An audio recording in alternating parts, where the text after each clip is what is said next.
Eu vou chamar, né, o nosso companheiro, né? É importante dizer que nós somos do Instituto Histórico e Geográfico do Pará. Professor Paulo Nunes, por favor.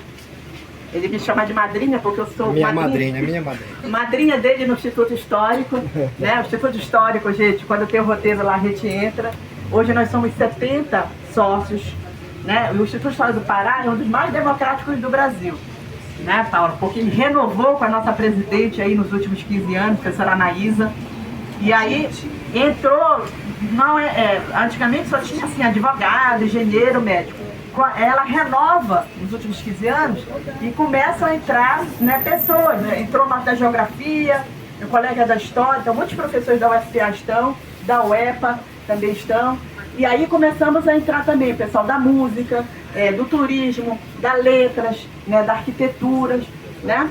E aí é importante dizer que lá no Instituto Histórico, quem mantém o Instituto somos nós.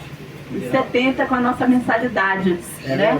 Então, muitas vezes pensa que o Instituto Histórico é ligado ao governo. Não é, a gente vive de pires na mão para manter ali, né, o prédio e faz atividade. E o Paulo, se vocês procurarem na internet, procure trilhas literárias. Ele vai falar, uma trilha que ele tem também, né? Ele já fez em alguns pontos da cidade. E quando eu fiz esse roteiro, né, que eu vi que tinha muita coisa escrita, dos cronistas, dos poetas, eu disse, Paulo, vem falar nesse roteiro, né, desses cronistas, né, sobre a cidade, né, os poemas, né? Então o Paulo, ele vem, né, tem vindo aí nos últimos roteiros. Esse roteiro acontece uma vez por ano, a última vez foi em 2019, né, antes da pandemia. E ele tem vindo colaborar com a gente, né? Achei todos os nossos registros fotográficos. Olha, achou todo o registro fotográfico. Né? Então o professor Paulo Nunes, né, é uma pessoa reconhecida na cidade, foi professor da UNAMA, hoje ele é professor da Universidade do Estado do Pará. E eu vou passar... Ainda sou da... Ainda é das duas, pronto. É da UNAMA, né? E porque na UEPA ainda não é DR. Pronto. Pensei que tinha saído da UNAMA. Então, eu vou pedir para ele falar, né? Começar a falar aqui sobre a fala dele. E parece que está abrindo o tempo, bora avaliar se dá para a gente andar. Vamos lá. Moleques, nós fazíamos algazarra nos postes da rua. Sinos que tilintavam para anunciar o novo ano. Asfalto, pedra de Leões, 220 volts de luz, qual nada. Mesmo com lâmpadas esquálidas, éramos meninos felizes quando chovia e os peixinhos nadavam nas valas na direção do rio, ou as borboletas eram perseguidas por pássaros bicudos.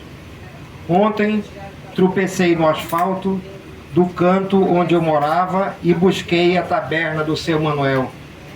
Tentei achar as saboarias e as vendas de açaí da minha meninice. Ei, garoto, o bêbado pau d'arco, onde foi parar? E a Amélia doida, onde habita com as suas sacolas de palavrão? Savanei, o brigão, onde está? O Marizal, graças ao mercado de Santa Luzia, me inquiriu. Quem és tu, forasteiro? O que tu fazes por aqui? Meu 31 de dezembro, quando celebrava o ano novo nos postes de ferro, foi o nunca mais, sem algazarra, nem nada. Esse poema, ele é o poema que eu fiz da minha vivência no Marizal. Eu não sou um especialista em Marizal. Também o Trilha do Literário, que é um projeto coordenado por mim e pela professora Vânia Torres, uma parceria entre o UNAMA e o UFPE e agora o EPA, né? É um projeto que não tem o mesmo objetivo do de vocês, embora vocês sejam uma referência importante para nós. Porque a nossa ideia é fazer da cidade um livro aberto. Enfrentar as ideias de violência, de cidade ácida, com o texto literário. Porque pouca gente sabe, mas a partir do modernismo, Belém passa a ser um dos pontos de referência mais importantes do modernismo brasileiro, né? Sobretudo porque grandes nomes desse modernismo que fica famoso no Brasil, eles vêm para cá ou morar ou pesquisar, como Mário de Andrade, Raul Bopp, ainda há pouco a gente falou de Cobra Norato. A Raul Bopp mora em Belém. Esse livro surge por causa da sua vivência em Belém, gaúcho, Raul Bopp, né? Mário de Andrade, paulista, um dos grandes mentores do modernismo paulistano, né? Manuel Bandeira, o próprio Oswald tem uma origem amazônica, porque a mãe dele é de Óbidos. Quer dizer, a cidade, para ela, confluem diversos escritores, mas independentemente disso, eu queria dizer para vocês que o nosso modernismo não tem nada a ver com São Paulo, pelo menos nos primeiros anos. O nosso modernismo ele deve muito ao bairro do Marizal e, sobretudo, ao bairro dos Jurunas. Porque aqui, como disseram bem os que me antecederam, né, era um bairro de pretos, era um bairro de pobres. Até a época que eu morei aqui, eu saí daqui em 74, 75. E eu não consigo reconhecer esse bairro mais, entendeu? Porque além de tudo que a Gorete falou, era um bairro de muita festa de rua, muita festa popular, mulheres benzedeiras, pretas, muito fortes, ou afro-indígenas, né? Festas populares marcantes das irmandades de homens e mulheres pretas. Aqui próximo nós temos, por exemplo, a igreja de São Raimundo. E a devoção a São Raimundo foi sustentada por uma comunidade de irmandade de irmãos e irmãs pretas, né? Então era um bairro em que nós tínhamos a presença negra muito forte. Os terreiros de Umbanda, de Boi-Bumbá, de Pássaro Junino, né? Então um bairro extremamente significativo, né? Eu disse para vocês os Jurunas porque o movimento modernista do Pará, ele é um movimento que inicia com um grupo de jovens que frequentava os espaços europeizados da cidade, os cafés parisienses. Belém tinha no seu centro diversos cafés parisienses, naquela região da Presidente Vargas, né, e no entorno, né? Mas Bruno de Menezes, Jacques Flores, De Campos Ribeiro, Rodrigues Pinagé, Paulo de Oliveira, eles diziam o seguinte: olha, a gente gosta de tudo isso aqui, mas esse não é o nosso espaço de pertencimento. Porque se vocês forem ver, eles que se autodenominavam Academia dos Novos, e que o Dalcídio, na década de 40, cria um nome que se popularizou de Academia do Peixe Frito, né? Eles dizem o seguinte: o nosso lugar de pertencimento não é esse. O nosso lugar de pertencimento é onde estão quem? Os barqueiros, os carregadores, os vendedores, é o ver-o-peso. Então eles começam a se reunir no entorno do ver-o-peso, né? E em geral essa reunião ela se dava para discutir literatura, arte, política, muita política, né?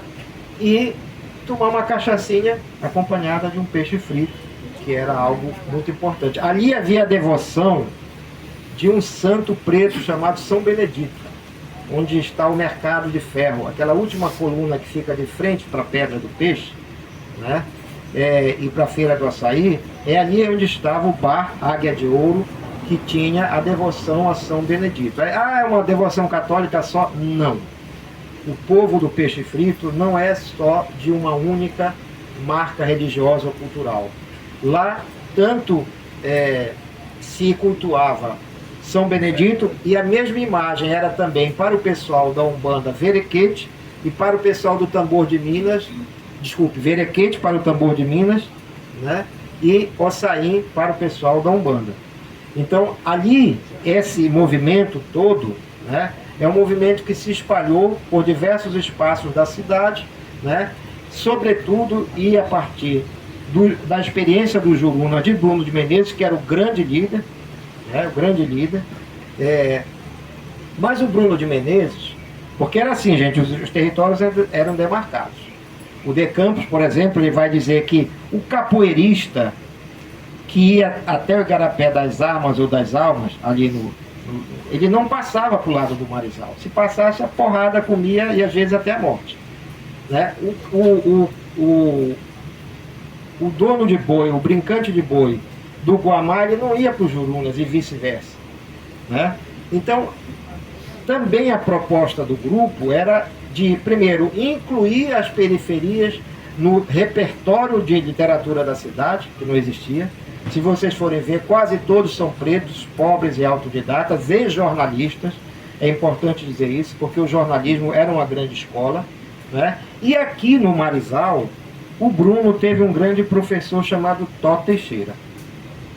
Tó Teixeira ele é muito pouco valorizado, menos valorizado do que deveria, porque dizem, quando falam do Thor, falam, ele era amigo do Bruno, ele era uma espécie de não protagonista, como é que se chama? Auxiliar, né? Auxiliar. Na verdade não era.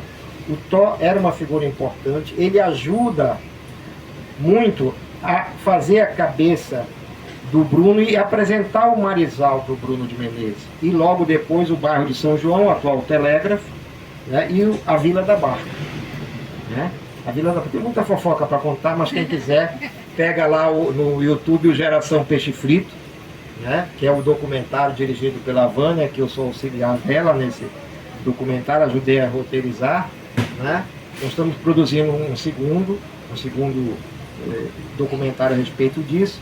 Mas assim, eu não sou um especialista, mas sou um vivente dessa região. Né? Então, por exemplo, nós vamos passar, eu acho que vai dar, né? Acho que vai dar. A gente vai passar por alguns dos pedaços. Eu morei aqui na Dom Romualdo de Seixas com a Jerônimo Pimentel. Né? Nós vamos, eu acho que passar lá pela frente, porque nós vamos para a escola de dança, teatro, né? Então vamos passar lá pela frente, né? E por exemplo, o que mais me chocou quando eu deixei de morar aqui é exatamente a mudança. O bairro, que era um bairro todo sustentado, não havia asfalto, né? Era barro, né? Os casebres eram quase todos das travessas. Dom Romualdo de Seixas já tinha casas, muito mais casas de alvenaria do que de tijolo do que de madeira. Né? Nesse pedaço daqui, que é o pedaço mais nobre, como a Gorete disse, quando vai chegando para cá, fica um negócio mais, né, aqui para generalíssimo, mais nobre, etc, etc. Então assim, as travessas eram todas casas de madeira, de enchimento, pau a pica, não sei como é que vocês conhecem, algumas telhadas de zinco e outras de palha.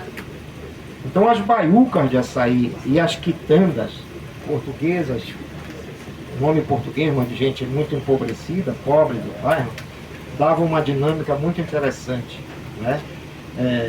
Inclusive pela presença das benzedeiras e alguns comércios informais, como as saboarias, que eram muito fortes na Dom Romualdo de Seixas. Eu acho que é isso. Se alguém quiser depois fazer algum tipo de comentário ou pergunta, eu estou à disposição. Muito obrigado. Eu adoro trabalhar. Olga, desculpa, tá? Mas eu amo essa mulher.